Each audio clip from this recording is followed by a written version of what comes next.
Hey guys, it's Allie with Imperfect Pages, and I thought I would do a quick flip of my reading journal going into 2024. This is my reading journal. I started it in 2022, kind of abandoned it for most of 2023, started using it again at the end of 2023, and then I am motivated to use it for 2024, so we're gonna try it and see what happens. But I thought I would just do kind of a initial flip and show you guys what it looks like now. That way throughout the year, you can kind of see how it evolves. This brand this is a Studio O journal. My best friend got it for me a while back and I love it. It's one of the ones with the exposed spine. And I guess I'll just give you a quick flip. So in here, I just have some ideas of like what kind of things I could put in here. And I know there is some personal info that I don't want to expose, so yeah. I am going to put my library card info. My parents renewed my library card for me for Christmas. Because we live outside of town, we have to pay for our library card. It's not like included in our taxes or anything.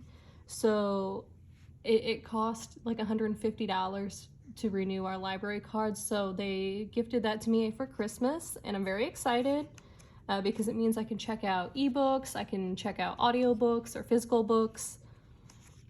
And then I can show you guys this page here. This is some leftover stuff from 2022, more stuff from 2022, and then it goes into my review stuff. This page I'm hoping to fill out at some point, BuzzFeed's top 100 books of all time. I dedicated a few pages for that. This is a pocket journal Pam collage page. I miss her. I wish she was on YouTube. I hope she's doing well. And then this is a photo of me from when I was little. I met Brandon Mole, I believe that's his name. He wrote the Fablehaven series. I loved that series as a kid. It's one of the series that just made me love reading. And I found this photo a while back when I was going through some old keepsake stuff. So I glued it in here because it seemed fitting. Eventually I'll go in and write about meeting him because I do remember that. It's like a core memory. More book reviews from 2022, some that I never finished filling out. My DNF'd books from 22. I never filled in the unhauled. And I just got rid of, I decluttered about 2 big tote bags worth of books, like 40-ish books from my collection yesterday, and took them to my local bookstore. And then here's my 2023 stuff. This is kind of how I wrapped up my books for this year. And then my top books of 2023 list. And then I started my 2024 reading goals. I'd like to read 24 books, 1 new release, reread 1 childhood book, read 1 classic, read 1 memoir. I'd like to have a low buy book year. I would like to buy less than 5 books this year, like 5 books tops, because I did renew my library card and I'm trying to keep my book collection smaller and keep it to just books that bring me joy. I'd like to read or borrow at least 10 ebooks and read 1 like manga series. I should have wrote the word series, but I forgot. This is my ambitious TBR. These are books that I know I would like to get to this year. We'll see if I actually get to them. And I did leave this page separate so I can always add to it. This is my 24 books to be read in 2024. I haven't filled this out yet. I will eventually. This is my monthly stats page. I haven't outlined it yet. I'm still kind of toying with this one. I'm not 100% dead set on how this one looks right now. I kind of want to fix this down here. It's a little weirdly spaced, I feel like. And then I do have my page for books DNF'd in 2024. I'm tired of reading books just for the sake of reading books. Like, if books are bad and I'm not enjoying them, I want to DNF them and read more books that I do enjoy. This is going to be my low buy book year page, kind of my rules for myself of what I am going to allow myself to buy, and my thoughts on why I want to have a low buy book year. And then this is my Harry Potter series reading tracker. And basically what I'm going to do is fill in, like color in the books as I read them. I have about 50 pages left of the Sorcerer's Stone, so that one should be filled out pretty soon. And then this page I have an idea for, but I'm not going to tell you guys yet. It'll be a surprise. Got another blank page here.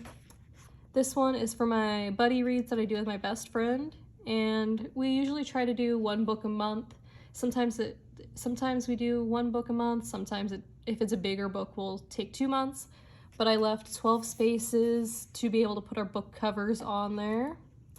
And then I'm thinking like the rest of the space, I'll draw like little book spines so that it looks like a bookshelf. And that's just a random paper clip that I didn't want to lose. This is going to be my mystery and thrillers TBR page. I'm going to color this in to make it look all murdery. This is going to be the page for my classics. I just haven't put the little paper with the lettering that says classics. I'd like to make a list of classics that I want to read to be able to keep track of them a little easier. This is going to be a page for nonfiction that I would like to read. I'm not sure what this page is going to be yet. We've got a few blank pages here.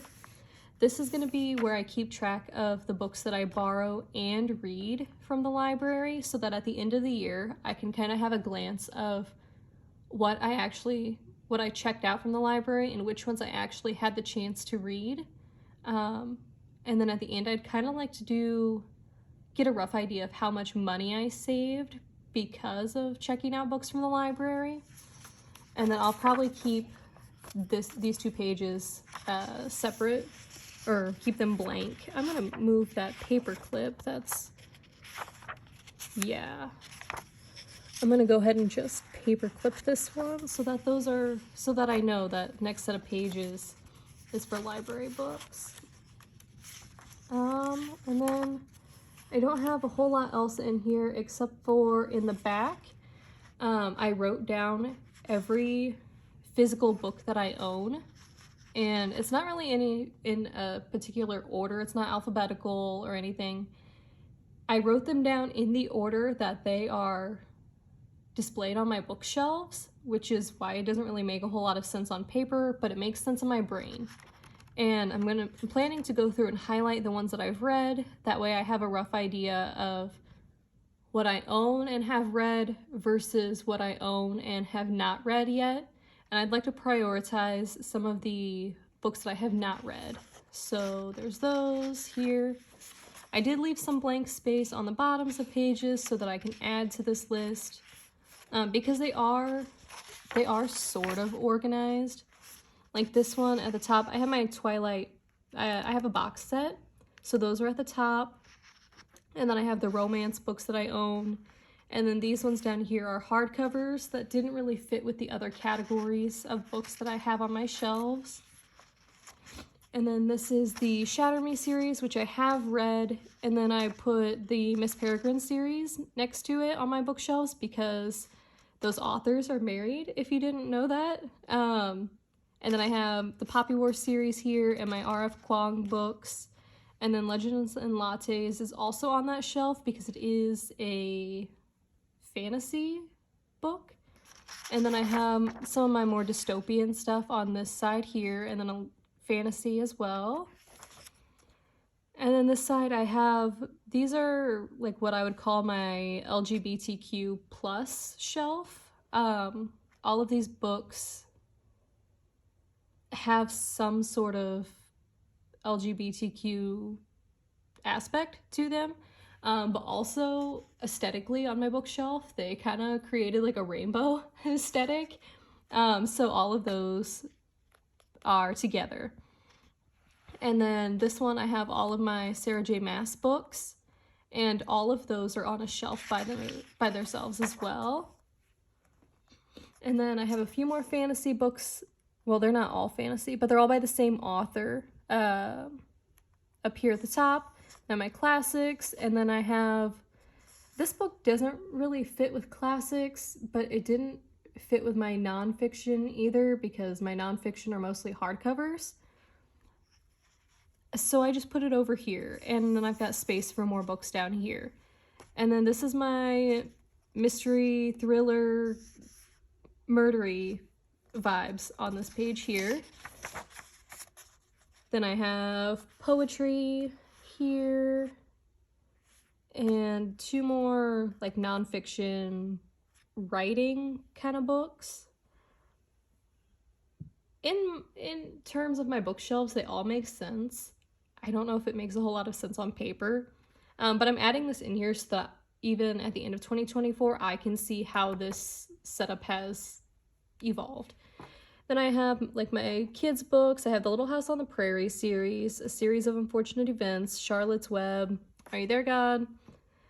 These are my other like more childish books. I have the Harry Potter box set. And then this one, I think this one might be just a regular fiction. I don't think it's a YA fiction, but it's a smaller book, so it fit best with my other small books that are on the shelf with my kids' books. And then, yeah, that's the end of it for my physical TBR. I have a fair amount of blank pages. I have all of these in the middle. I'd say about half of this journal is still blank. So I'm feeling pretty good about making this last at least through the rest of 2024. It'll probably even last me into 2025 if I'm being honest. But I do have some ideas for bookish spreads. I have a whole list in the Notes app on my phone of pages I want to create in here, especially for like specific series that I'd like to do like dedicated pages for. So yeah, that's kind of what this journal looks like right now. I'm really excited about how this is going to change in 2024. I'm hoping I can keep up with it. I have an idea of how I want to keep track of my current reads in my regular journal because I don't want to do monthly spreads in here necessarily. I thought about doing tracking my stuff seasonally in here, but I'm not even sure about that. So I guess that will also be something you guys see. I'd like to do flips of this and like catch up videos for this journal throughout the year. Just, I don't know. I don't know if I want to do monthly updates in here, or maybe again like do a quarterly update where I go through every 3 months and just fill stuff out in here. I'm not really sure exactly what I want to do yet. I've been watching a lot of other people's reading journal videos, and those have been inspiring me. So we'll see what happens with this. You guys will be the first ones to be updated on this, and I will also be probably updating about this on my Instagram as well. So if you guys aren't following that, I will try to remember to post that, my Instagram in the description. But yeah, this is it for today. And what are your reading plans for 2024? Do you have a reading goal? As of right now, I think my reading goal is going to be 24 books, but that may change to 36. We'll see what happens. So yeah, I guess I will leave you guys here for today, and I will catch you in the next video. Bye.